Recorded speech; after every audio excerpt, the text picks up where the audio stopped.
Bienvenue sur notre chaîne de prière quotidienne, chers frères et sœurs en Christ. Si vous êtes ici pour la première fois, nous vous encourageons à vous abonner pour rejoindre cette belle communauté spirituelle, dévouée à la croissance spirituelle et à l'accomplissement des promesses divines. Avant de nous incliner en prière, prenons, je vous prie, un instant solennel. Écoutons la parole céleste, imprégnons-nous de sa lumière, puis, ensemble, élevons nos âmes vers l'Éternel.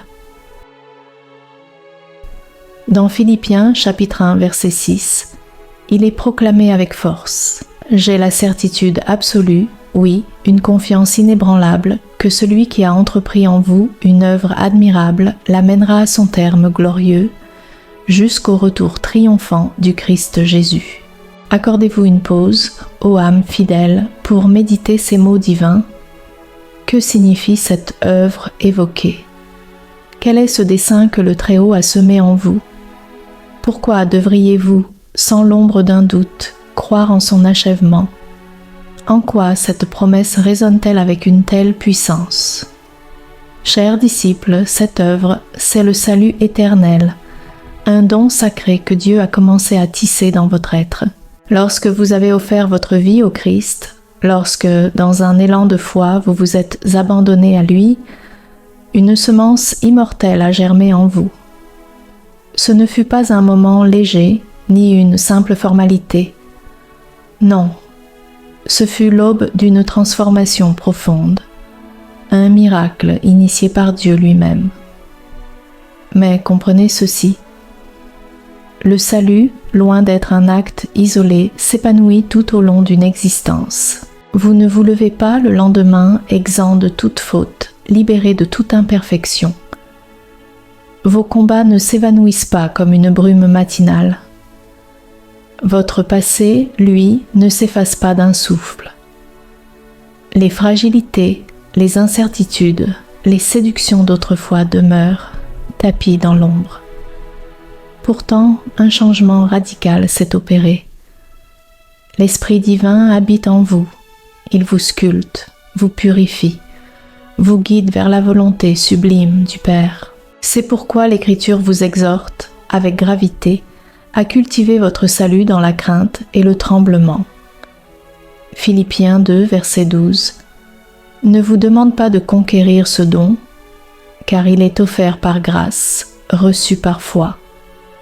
Mais il vous appelle à vivre selon cette vérité sacrée. La foi, active et vibrante, ne sommeille pas. Tel un germe nourri, elle croît par l'obéissance, la fidélité, l'abandon.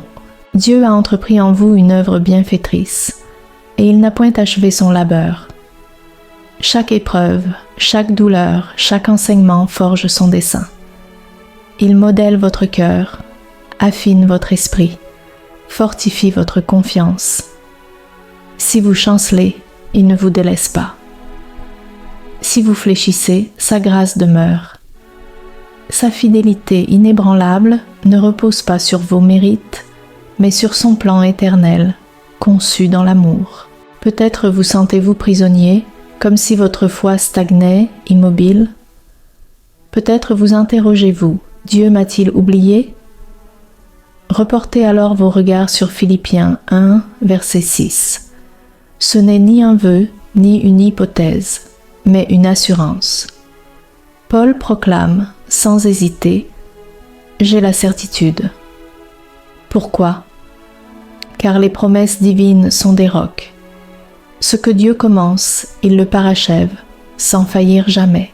Cette promesse vous enveloppe d'un réconfort. Votre foi n'est pas vaine. Les luttes d'aujourd'hui ne sont pas stériles.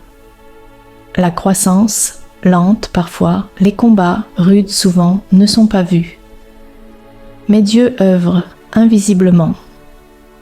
Votre chemin spirituel ne cherche pas la perfection immédiate, mais une dépendance quotidienne au Christ.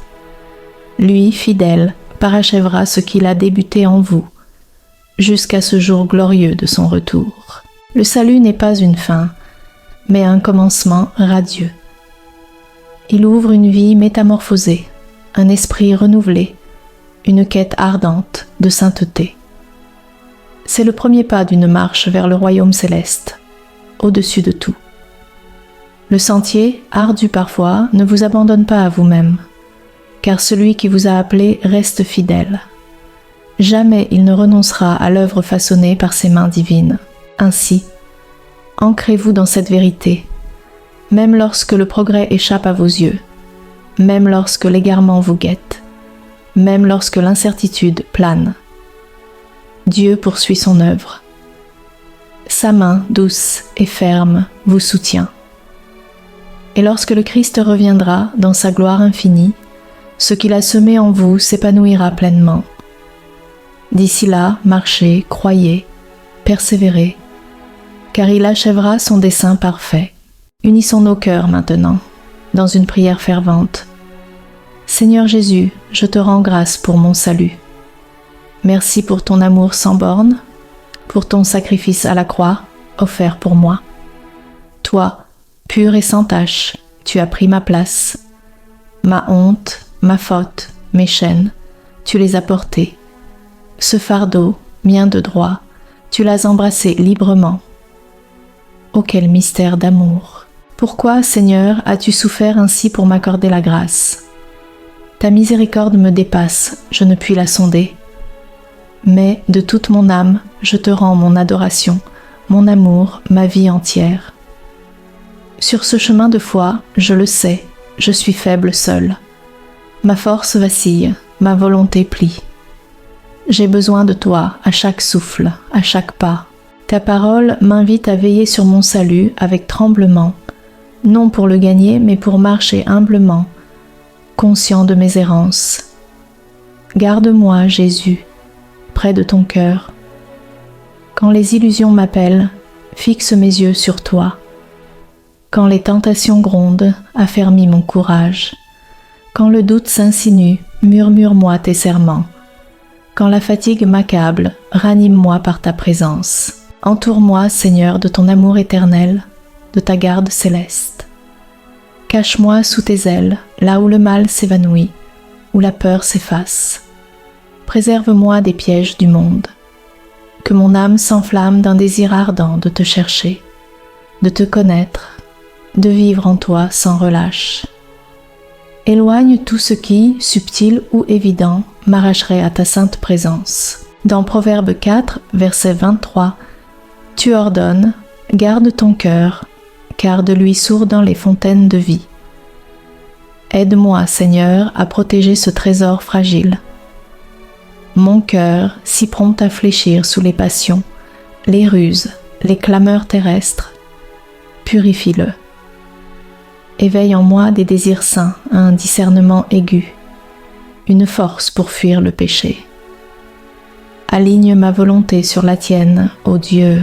Si quelques ombres dans ma vie te déplaient, révèle-la-moi, Seigneur. Ôte-la, même si cela blesse, car je préfère perdre tout plutôt que toi. Donne-moi un cœur épris de droiture, non pour briller aux yeux des hommes, mais pour être transformé en ton sanctuaire. Que ma foi, vive et profonde, s'enracine en toi, loin des apparences, vibrant de ta vérité. Galates 2, verset 20, chante « J'ai été crucifié avec Christ, ce n'est plus moi qui vis, mais lui en moi. Ma vie, Jésus, t'appartient. Mes projets, mes rêves, je les dépose à tes pieds. À ton appel, je dis oui, même dans l'obscurité, même dans l'inconnu. Rien, ici-bas, ne doit surpasser ton nom. Que ton royaume soit ma quête première. Métamorphose-moi, Seigneur, selon ton dessein originel. Dépouille-moi de l'orgueil, de la convoitise, de l'égoïsme. Fais de moi un vase pur, consacré à ta gloire. Éphésiens 4, verset 24, m'appelle à revêtir l'homme nouveau, façonné dans ta justice. Que mon existence rayonne ton amour, guide les âmes vers toi.